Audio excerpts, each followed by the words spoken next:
नमस्कार दोस्तों, स्वागत है आपका एक बार पुनः पार्थ एजुकेशन में। मैं गौरव निरंजन। आ जाइए सभी लोग, आज थोड़ा सा लेट हो गया हूँ। चलिए प्रारंभ किया जाए। हम लोग यूरोप महाद्वीप पढ़ रहे थे, तो यूरोप महाद्वीप में हमारी आपसे इतनी बात हो गई थी कि यहाँ पर एक सागर है जिसका नाम है उत्तर सागर, और यहाँ पे एक चैनल है जिसका नाम है इंग्लिश चैनल। तो यदि आपको उत्तर सागर से इंग्लिश चैनल आना है तो यहाँ पर हमने आपको एक जलसंधि बताई थी, और इस जलसंधि का नाम क्या है? तो इस जलसंधि का नाम मैंने आपको बताया था डोबर।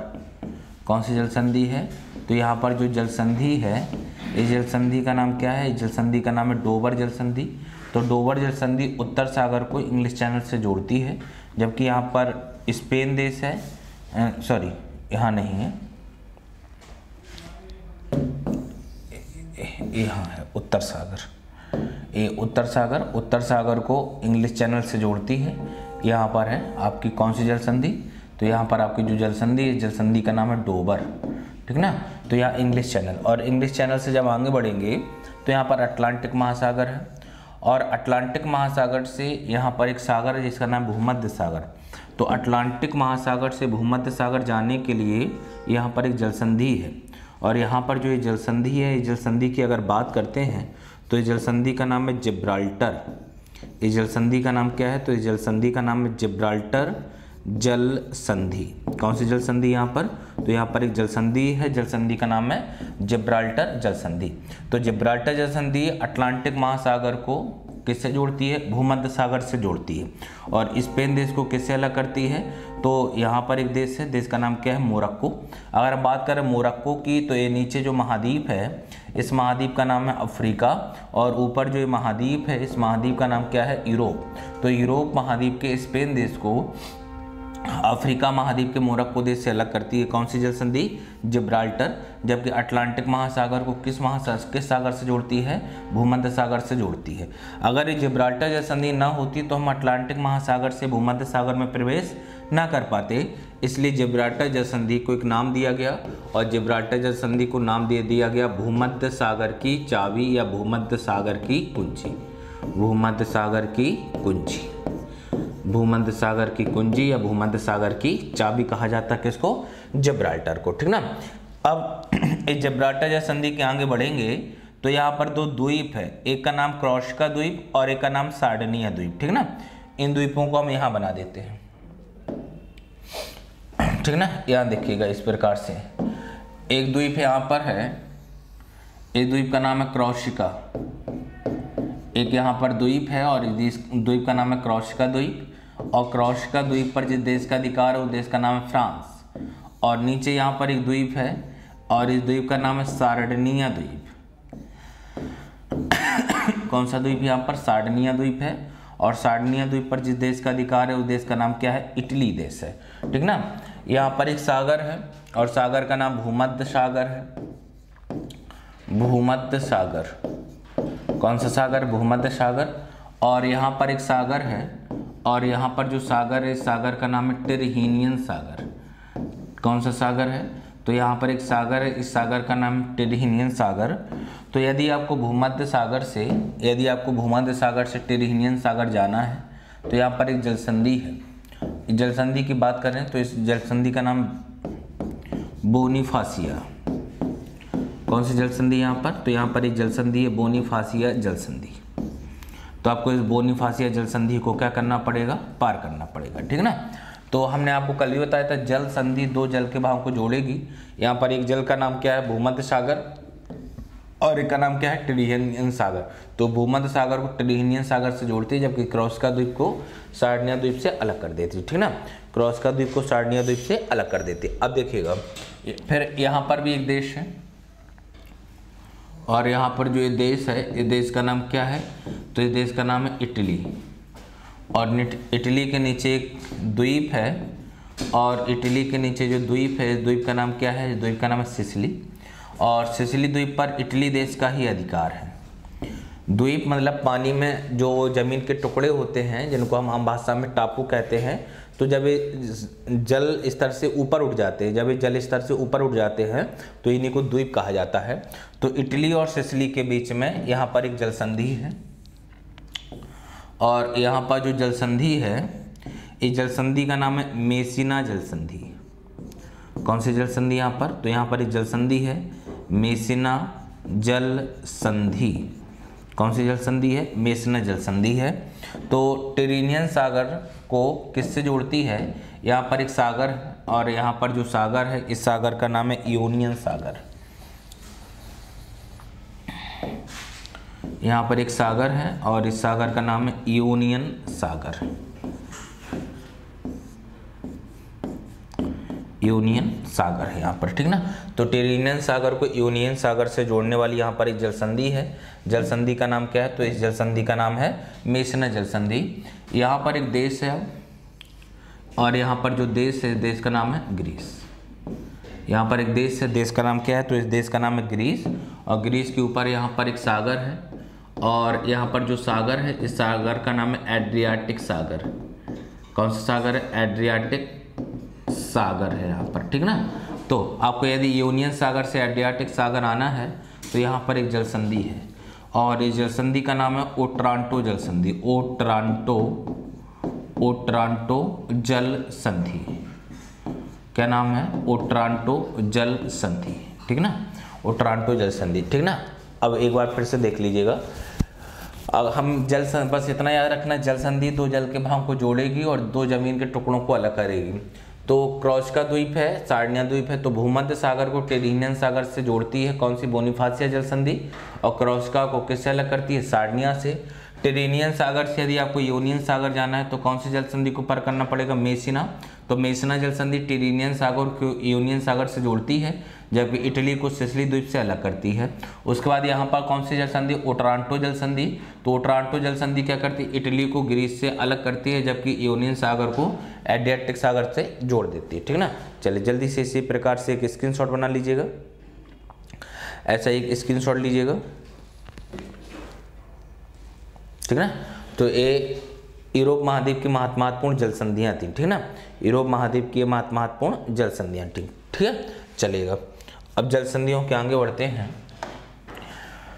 अब यहाँ पर जल संधियों से आगे बढ़ते हैं तो इनके बारे में हम बता ही चुके थे। यहाँ पर अब यूरोप महाद्वीप की नदियाँ देखते हैं। यूरोप महाद्वीप की महत्वपूर्ण नदियाँ, ठीक ना, इनको देखते हैं।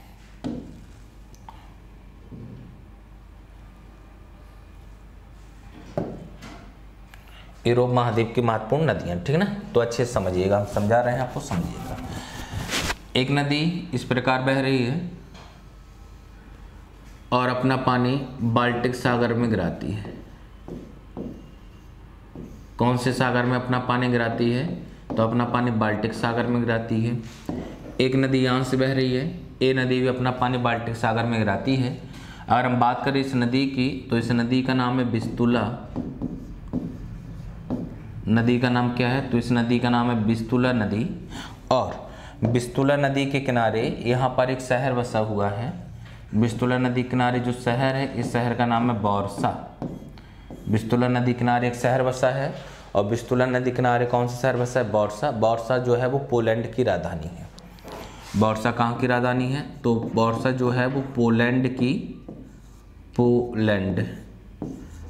की राजधानी है।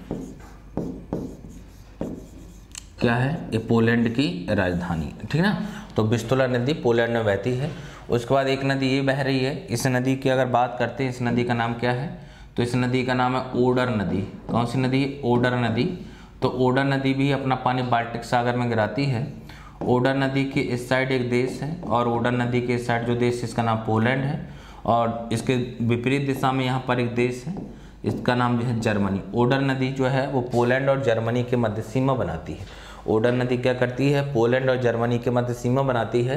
दोनों नदियां अपना पानी कहाँ गिराती हैं? तो दोनों नदियां अपना पानी बाल्टिक सागर में गिरा देती हैं, ठीक ना।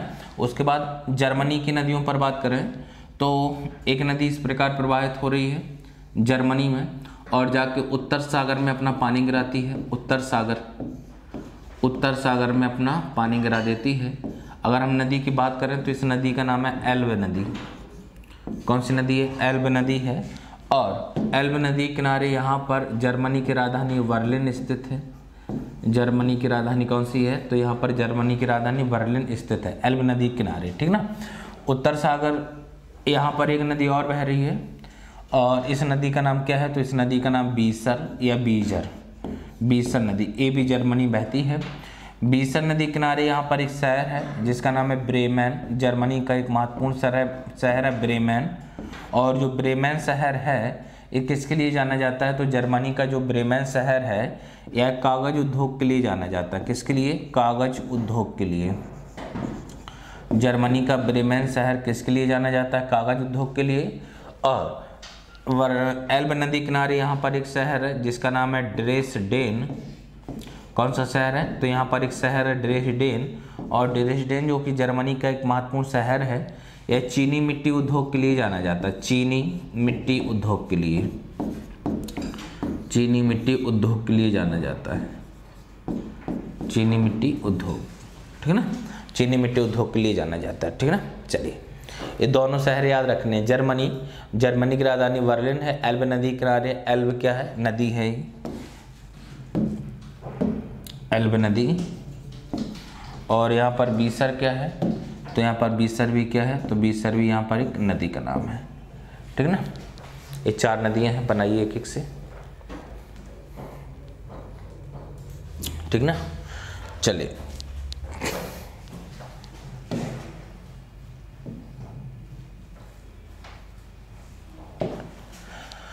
उसके बाद देखिएगा, जर्मनी देश में ही एक नदी और बहती है।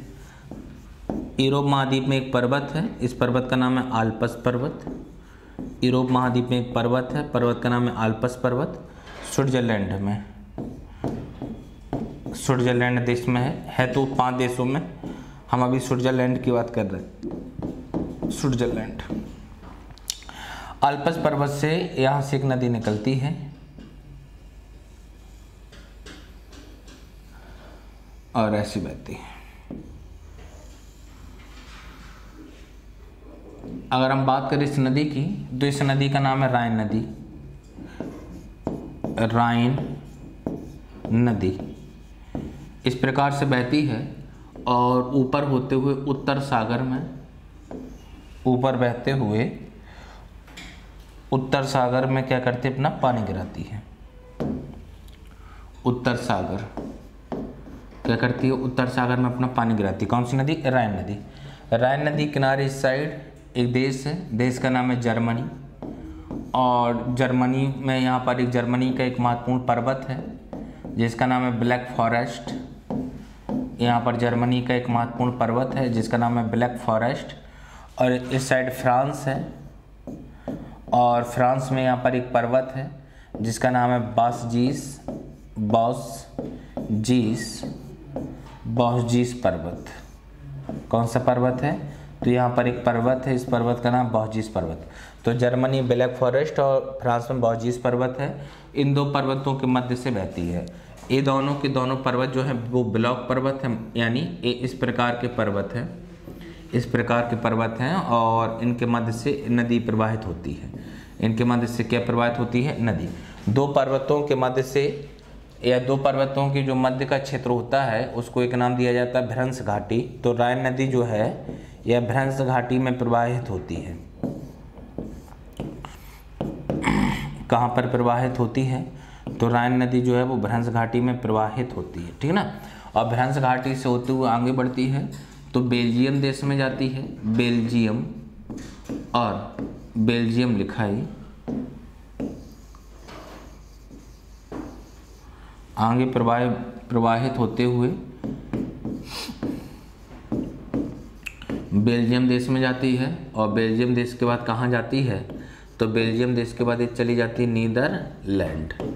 बेल्जियम देश के बाद ये कहाँ चली जाती है, नीदरलैंड में चली जाती है। और नीदरलैंड से होते हुए अपना पानी कहाँ गिराती है, तो नीदरलैंड से होते हुए अपना पानी उत्तर सागर में गिराती है। कहाँ गिराती है, उत्तर सागर में गिराती है, ठीक ना। तो अगर हम देखें तो ये नदी कितने देशों से बह रही है, तो ये नदी 5 देशों से बह रही है। स्विट्जरलैंड से निकलती है, जर्मनी फ्रांस की सीमा बनाती है, तो स्विट्जरलैंड 1, जर्मनी 2, फ्रांस 3, उसके बाद बेल्जियम, उसके बाद कहाँ, नीदरलैंड, और नीदरलैंड के बाद कहाँ पर अपना पानी गिरा देती है, उत्तर सागर में, ठीक ना। यदि आप उत्तर सागर से जलमार्ग के माध्यम से, यदि आप उत्तर सागर से जलमार्ग के माध्यम से स्विट्जरलैंड आना चाहते हैं तो इसी नदी से होते हुए आपको आना पड़ेगा। तो इस नदी में उत्तर सागर से यहाँ जाने के लिए इस नदी में पानी वाला जलमार्ग बना दिया गया और जो पानी में जलमार्ग बनाए जाते हैं उनको एक नाम दिया जाता है और उनको नाम दिया जाता है अंतःस्थलीय जलमार्ग। क्या नाम दिया जाता है? अंतःस्थलीय जलमार्ग। अंतःस्थलीय जलमार्ग का क्या मतलब होता है? अंतःस्थलीय जलमार्ग का मतलब ये होता है कि जब भी कोई जलमार्ग नदी में बनाया जाता है, जब भी कोई जलमार्ग कहाँ बनाया जाता है, जब भी कोई जलमार्ग नदी में बनाया जाता है तो वो धरातल के अंदर होता है, मतलब पानी धरातल के अंदर होता है, समुद्र नहीं होता है। तो उसी को एक नाम दे दिया गया अंतःस्थलीय जलमार्ग। तो ये जो राइन नदी का क्षेत्र है, ये जो राइन नदी में जलमार्ग है, ये यूरोप का सबसे व्यस्त जलमार्ग है। यूरोप का सबसे व्यस्त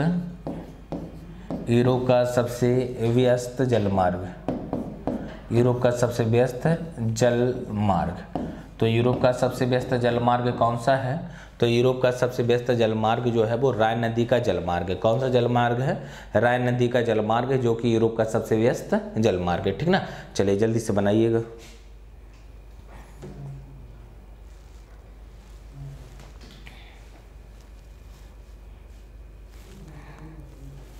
ठीक है, हो गया। आगे बढ़ते हैं।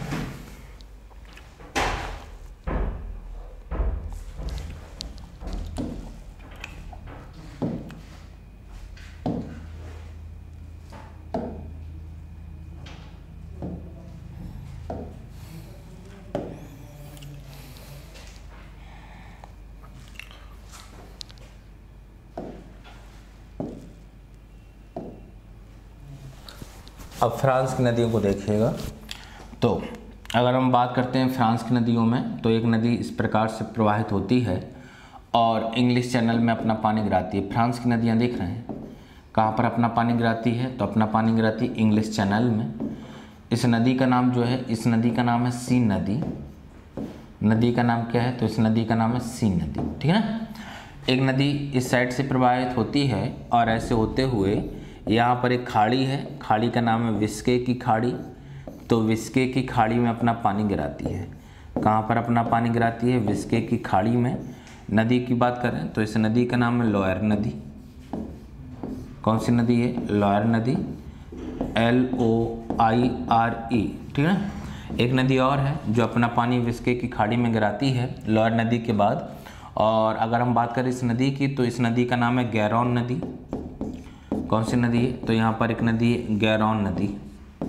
ठीक है ना। और एक नदी नीचे की ओर प्रवाहित होती है, नदी का नाम रोन है और ऐसे होते हुए अपना पानी कहाँ गिराती है? भूमध्य सागर में गिराती है। कहाँ पर अपना पानी गिरा देती है? तो अपना पानी गिरा देती है भूमध्य सागर में। ये 4 नदियाँ हैं। ठीक है ना, 4 नदियाँ हैं। सबसे पहले सीन नदी। तो सीन नदी किनारे यहाँ पर एक शहर है और सीन नदी किनारे जो शहर है, इस शहर का नाम है पेरिस। और पेरिस जो है वो फ्रांस की राजधानी है और पेरिस को विश्व की सौंदर्य नगरी के नाम से जानते हैं। विश्व की सौंदर्य नगरी, विश्व की सौंदर्य नगरी। ठीक है ना। उसके बाद लोयर नदी किनारे यहाँ पर एक बंदरगाह है और लोयर नदी किनारे जो बंदरगाह है, इस बंदरगाह का नाम है बोर्डो। बोर्डो।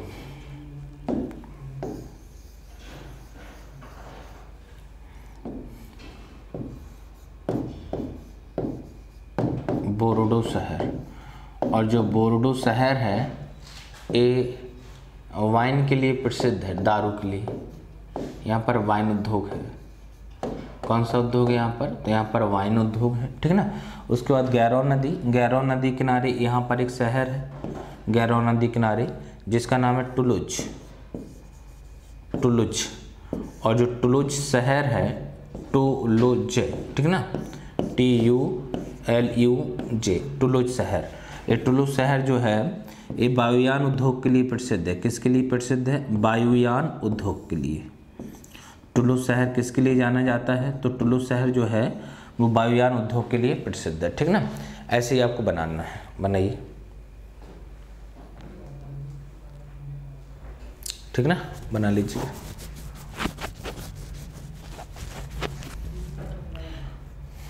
स्क्रीनशॉट लीजिए जल्दी से, उसके बाद अगला देखिएगा।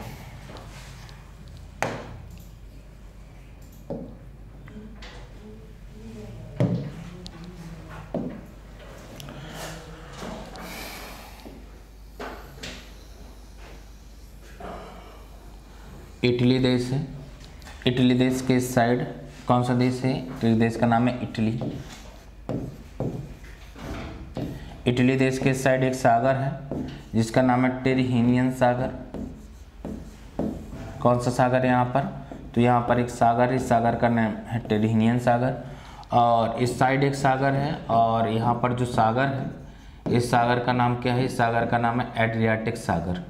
कौन सा सागर है यहाँ पर? तो यहाँ पर जो सागर है इस सागर का नाम है एड्रियाटिक सागर, ठीक ना।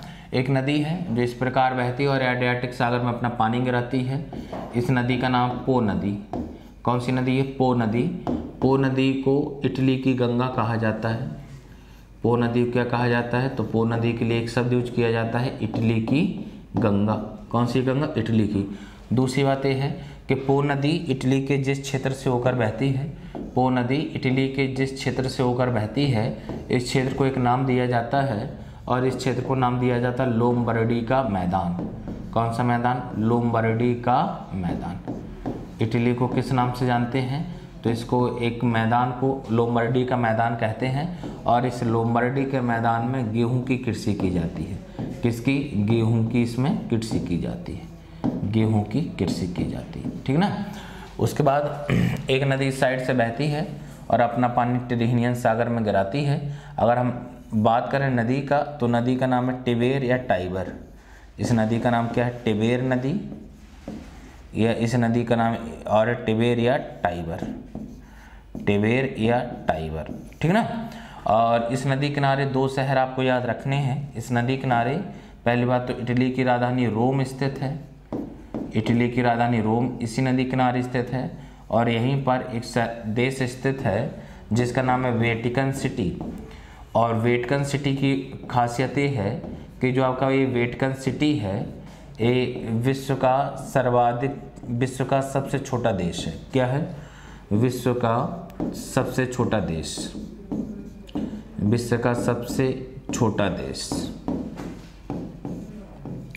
तो विश्व का सबसे छोटा देश कौन सा है? तो विश्व का सबसे छोटा देश वेटिकन सिटी है। किस नदी किनारे है? टिबेर या टाइबर। और इसी नदी किनारे इटली की राजधानी कौन सी है? इटली की राजधानी रोम इसी नदी के किनारे स्थित है, ठीक ना।